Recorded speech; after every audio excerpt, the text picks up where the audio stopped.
Welcome to Silver Sage. I'm Joan Rudder-Ward, your host, and my guest today is Christine Pence, who's going to tell us about her exciting adventure to Uganda to photograph gorillas. Thank you for joining us today, Christine. Thank you so much for having me, Joan. I'm delighted to talk with you. All right, great. Okay, you went to Uganda to photograph gorillas. Yes, I did.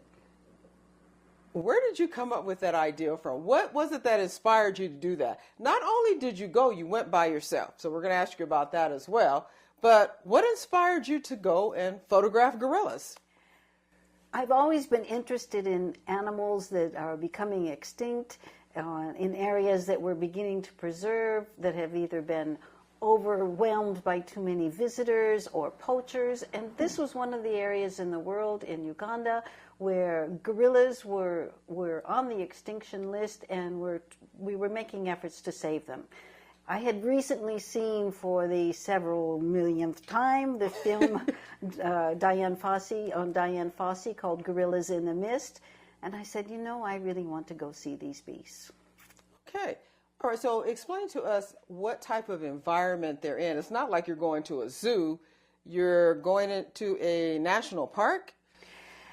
Things have changed a lot in this region. So we're between the Belgian Congo, Rwanda, Tanzania, and Uganda. And in these areas, there are forests where these gorillas live. They are never in captivity, so there are none of these mountain gorillas in zoos. The only way you can see them are in these parks. And some of them have been preserved inside the parks, and some of them are still wandering outside the parks where they risk being poached. Okay, so you went to photograph them, so you're not in a zoo, and there's nothing to keep between you and the gorillas, so how does that work? Very interesting experience for which I had serious worries about whether this was going to be safe and I was crazy, and all my friends that told me I was crazy, were they correct, or was this really possible? So actually, once I was there, you have to crawl up part of the jungle wall because it's very steep and in uninhabited jungle area, so there are no little Disney paths. You have to machete your way in to find where these families that have been tamed and made habilitated is what they call them, so that you can spend time with them. Because when you see these gorillas, we're talking about 500-pound beasts that are several feet tall, and me next to them, I'm about the size of one of their little children. So it is a little overwhelming. Okay, so how close were you actually able to get to the gorillas? I was actually as close as you and I are to one of the female gorillas. Really? And the babies would come up and run around and then take off again. Babies, these would have been a year or two old, so they're young children, young toddlers, if you will. We were not supposed to be quite that close. We were supposed to have been about 5 meters distant. But the guards kept pushing me toward them as if this particular family was safe and it was okay.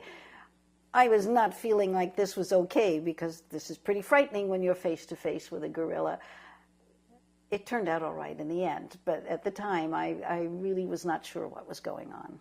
Okay, so there are guards there with you? There's someone there? They're guides and guards that take you through to find where these families are, because in the morning the guards go out, the guides go out and look for the gorillas to see where the family has spent the evening and where they're sitting, and so they separate the various tourists into very small groups to go hike in to see where those gorillas are. So I had a family that was reasonably close, thank goodness, to the center, and then the guides, porters, and guards walk with us to get us up to where they are. Okay, so these gorillas are actually in a natural habitat type thing. I mean, do they get fed or? Oh, no. These are gorillas living in the wild. When I say habilitated, it only means that they are not skittery. It's much like having a house cat. Where you can have a house cat that's very skittery and won't come in and hang out with you. And then you have others that you can't get them off you. They're so clingy. And so what they wanted was to take these wild beasts and have them get used to having people around at a distance and not fearful of the people. So they're still wild. There's absolutely nothing about them that is a house cat. They really are not pets. Oh, okay. All right. Were you able to touch any of them? Fortunately, we didn't get quite that close. They do smell, and so we were not quite that close. But I was close enough to see the fingers and the toes, and to be able to see all the marks on the face, to tell the different gorillas in this particular family. So really close. Closer than I would be in any zoo to any of the other primates that we see here. Okay. Now you said family. So when you're talking family, what did this family of gorillas consist of? So a family has a silverback, which is the male, and these are the very big animals with silver in the middle of their backs. The rest of it is sort of brown-black. So that particular male will have several females who have children in his family. As the children grow and one of the younger males becomes bigger and more mature, then he will leave the family and go off and set up his own family. So this particular family, then I think there were 3 females and countless numbers of little ones running around, and then this big silverback, who was a young silverback. He wasn't. It wasn't as big as they can get, but it was already big enough for me. Oh, okay, interesting. All right. Okay, Christine. Now you took this trip to Uganda and you went alone. Why did you go by yourself? I do a lot of traveling alone and have for a number of years. It's a really good way to meet other people, to integrate a little bit into the culture, do what I want to do, see what I want to see, and be free of any constraints. So I really enjoy traveling alone. That said, I really was not wanting originally to go alone on this trip because I thought I was taking on something pretty odd in the way of a solo venturing trip. But I couldn't talk anybody into going on this trip with me. Everyone was convinced I was going to get Ebola, or I was going to be eaten by a gorilla, or, I mean, all the usual things you would expect were being said. So absolutely nobody was interested in going with me. So, well, that was okay. I'd just take off on my own.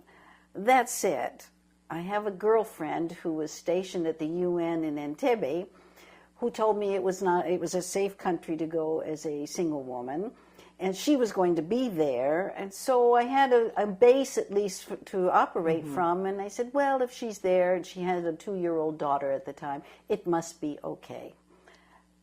So I just took off. Okay, so what type of preparations did you have to make beforehand, before you went? That was another subject. I decided I was going to take off, but you don't just get on an airplane and go. Right. Everything from where is Uganda, the search for a map, and a map of all of what would be available, and where were these gorillas, and where were the other parks that I was interested in seeing.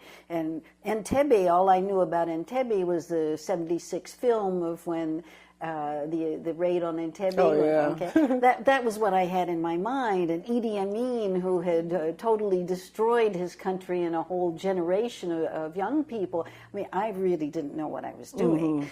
So I had to read and I had to study, and this search for a map I just became fixated on it to understand where it was. So a lot of preparation in terms of reading and documenting what it was I was going to do and what we knew and didn't know. A lot of preparation went in. In fact, what I like to laugh about is it was 6 months of planning for 1 hour with those gorillas. So I became fixated on what all would I need. And, you know, here we didn't know where that was. So trying to get assistance for what was I going to need, what kind of clothes, where do I find them? What's the weather like, really? What does one wear in Uganda? What do you wear in the jungle?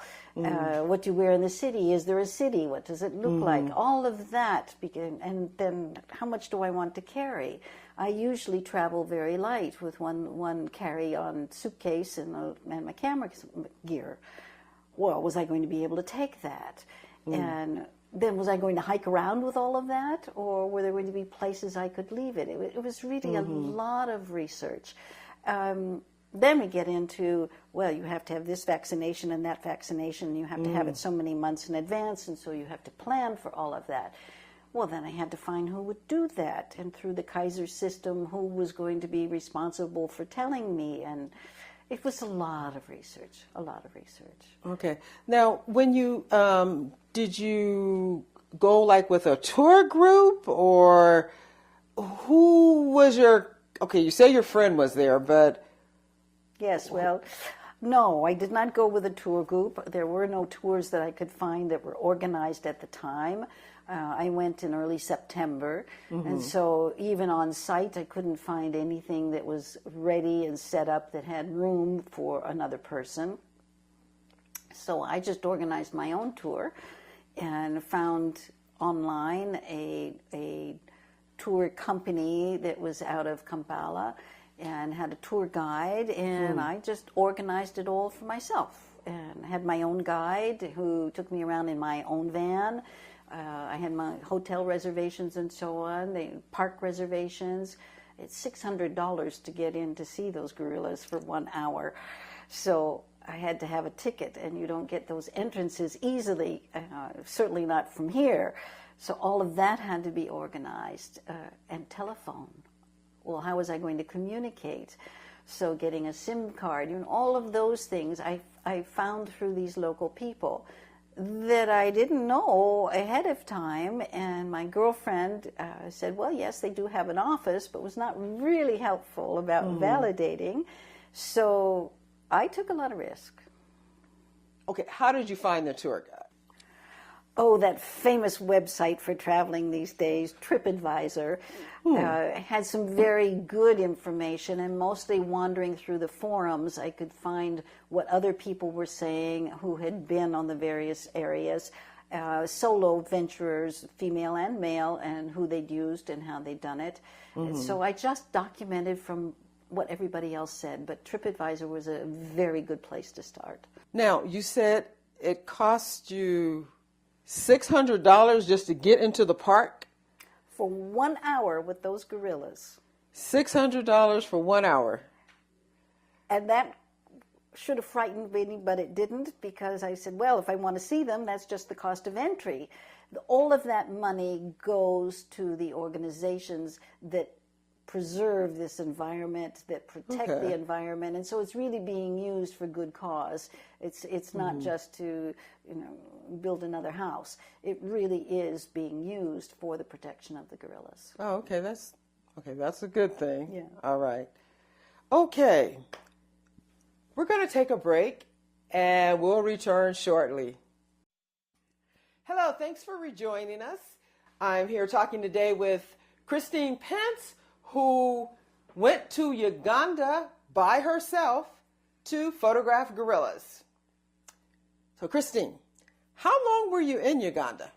Altogether, I was gone 3 weeks. 3 weeks? 3 weeks. I understand you did more than just visit the gorilla sanctuary. You also were able to help some people there with their businesses? That's another reason traveling by myself is interesting, because I end up in situations where I have an opportunity to work with locals in their business activities and bring some of what I know from my background, and they at the same time share with what's going on with them. So a couple of the activities that I got involved with, I went with a lot of, an extra suitcase actually, full of all sorts of things that would be interesting to young people somewhere between the ages of 2 months old and about 10 years old. Okay. One of the activities in Entebbe is a local group home, which is much like an orphanage, except these children are brought in to become part of a family. This is called Malaika House. It's run by an American who came to Uganda hiking, and much like many young people do, and ended up staying. A very, very heart-rending story of how it happened, but he ended up staying, and he ended up building this home for the young orphans to have a family. So in Uganda, you have an enormous population of orphaned children. Again, part of this is left over from the days of Idi Amin, and these children have no place to go. So in this home, which has none of the standards of what we think about here, but in this home there were, I think, altogether 40 children that I saw, and they need absolutely everything that we can imagine would be needed for young children. So everything from educational materials to play materials. So I had brought them pieces of costumes for Halloween that were not the scary ones, little vests and hats and so on.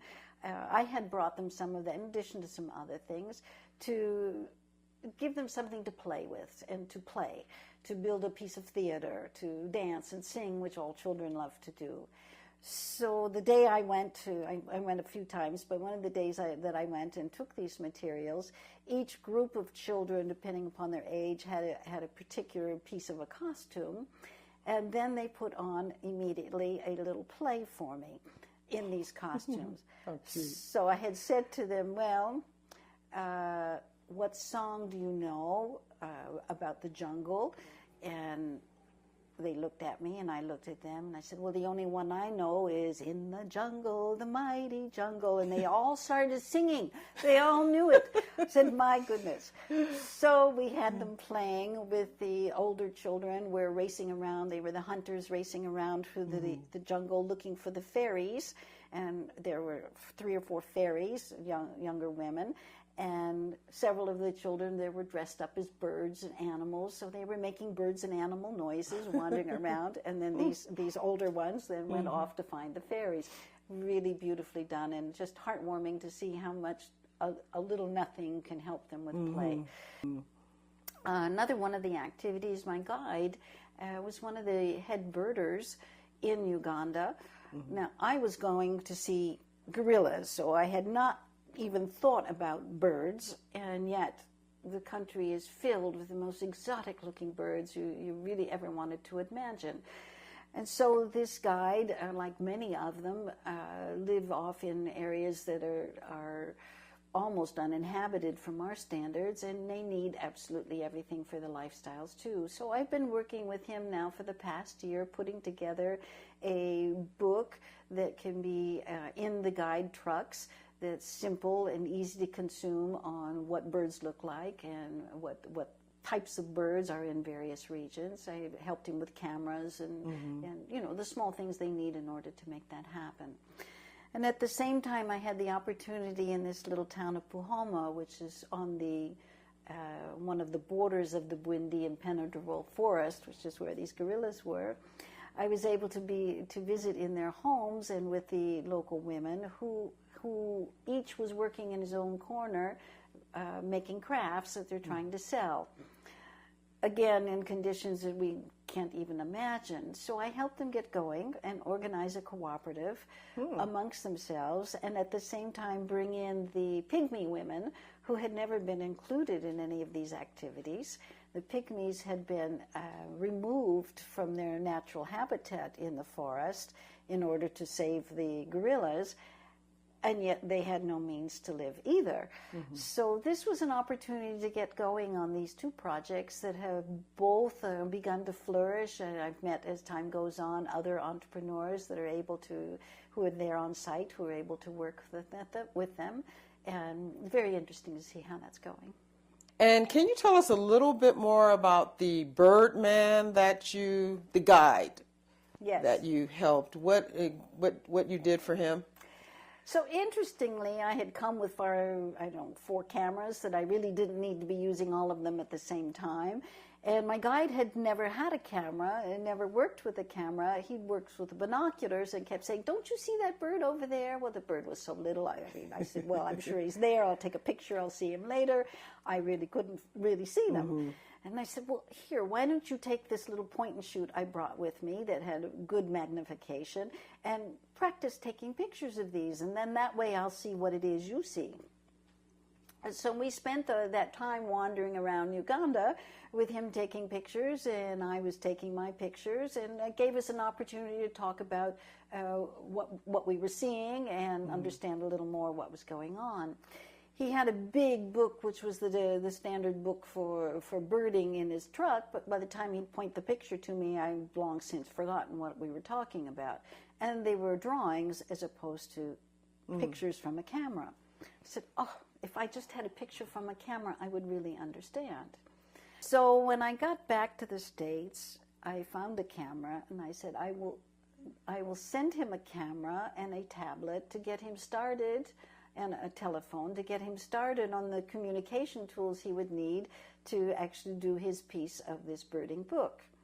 That was the first time he'd ever had a camera, and the first time he'd put this on the internet. So that's how we started communicating back and forth with his pictures, and that he would post for me on Facebook, that I would download and then upload into the framework we're using for his brochure. Wow. You brought him into the technology age with his business then. This was an area where I could assist, and one that will open the doors for them, of course. Most of their marketing is done by social networks. Mm-hmm. So they've not traveled, many of these guides. So if they've never seen the rest of the world, how can they understand what it is that would interest us? So this was a way to help them get started. Now you're over 60 years old and going by yourself. You're doing the solo adventuring thing. Would you recommend this to people? To others out there? I absolutely think it's a wonderful way to travel. It's a very different type of travel. You have to think about what your age is and what you're able to do and not do, but unless it's scaling mountains that you're not in shape to do or haven't done before, there's really no reason why you can't organize these kinds of adventures. And so, yes, I'm a believer in solo venturing and meet many other women doing it. All right. Well, you're quite adventurous, I'll say that much. Okay. Wonderful. Thank you for coming on today and sharing your experience with us. It's inspiring, and I'm sure there's others out there who have been encouraged by what you had to say. Thank you very much, Joan. I hope so, because it's an absolute wonderful thing to do, and as we get to this point in life, we need to take advantage of all the things that are still there for us and venture forward. I agree. You're right. Okay. Thank you for joining us today. After the break, you'll be able to enjoy a presentation of images that Christine took while she was in Uganda.